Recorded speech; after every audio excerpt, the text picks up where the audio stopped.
Baik, Assalamualaikum warahmatullahi wabarakatuh.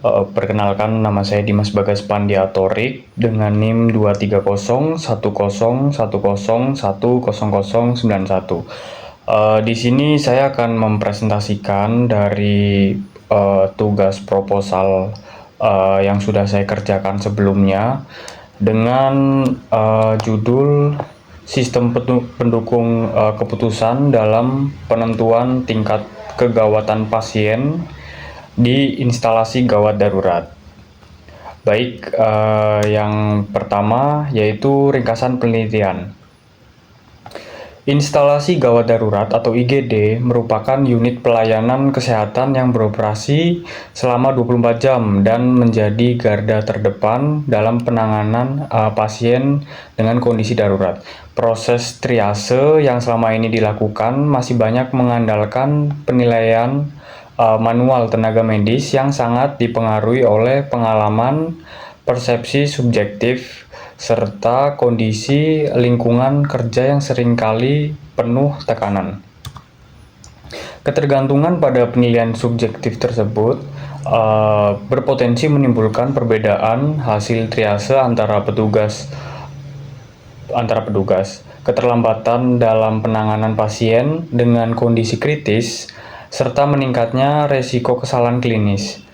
Penelitian ini bertujuan untuk merancang dan mengembangkan sistem pendukung keputusan atau SPK yang dapat digunakan sebagai alat bantu dalam menentukan tingkat kegawatan pasien di IGD. Lalu selanjutnya kita masuk ke latar belakang. Instalasi gawat darurat memiliki peran strategis dalam sistem pelayanan kesehatan karena menjadi tempat pertama bagi pasien yang mengalami kondisi akut, kritis, atau mengancam nyawa.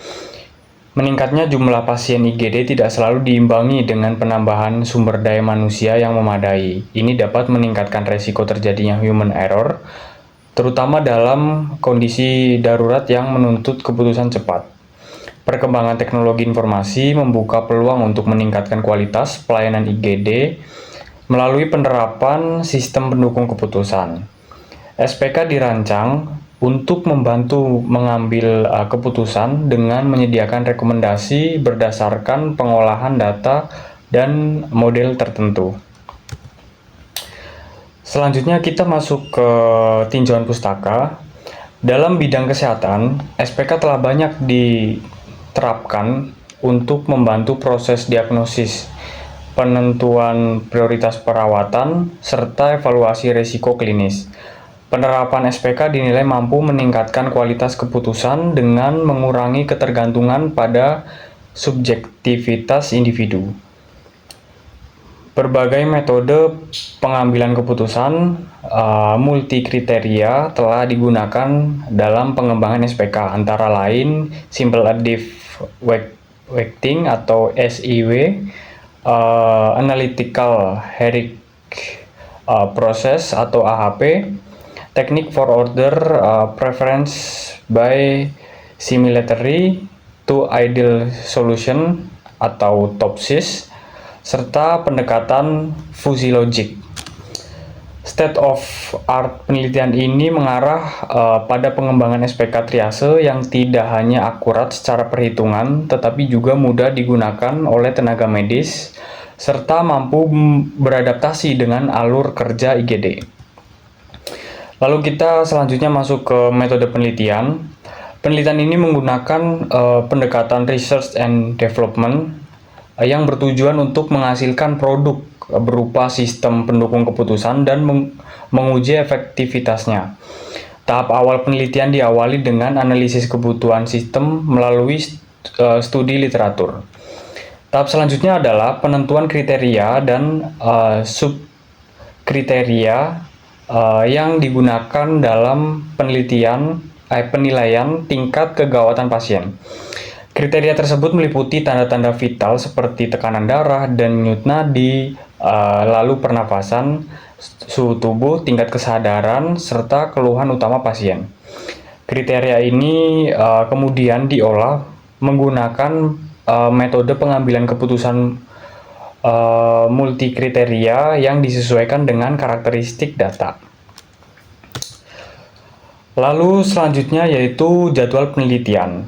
Di sini saya melampirkan tabel untuk jadwal penelitiannya. Penelitian ini direncanakan berlangsung selama 1 semester. Pada bulan pertama dilakukan analisis kebutuhan dan studi literatur. Bulan kedua difokuskan pada perancangan model keputusan dan desain sistem. Bulan ketiga digunakan untuk implementasi aplikasi, sedangkan bulan keempat dilakukan pengujian dan evaluasi sistem. Bulan kelima dan keenam digunakan untuk penyusunan laporan akhir serta penulisan artikel ilmiah untuk publikasi. Jadi di sini sudah ada tabelnya bulan ke-1 sampai bulan ke-6. Lalu terima kasih presentasi dari saya. Sekian. Apabila ada kesalahan kata, mohon maaf. Wassalamualaikum warahmatullahi wabarakatuh.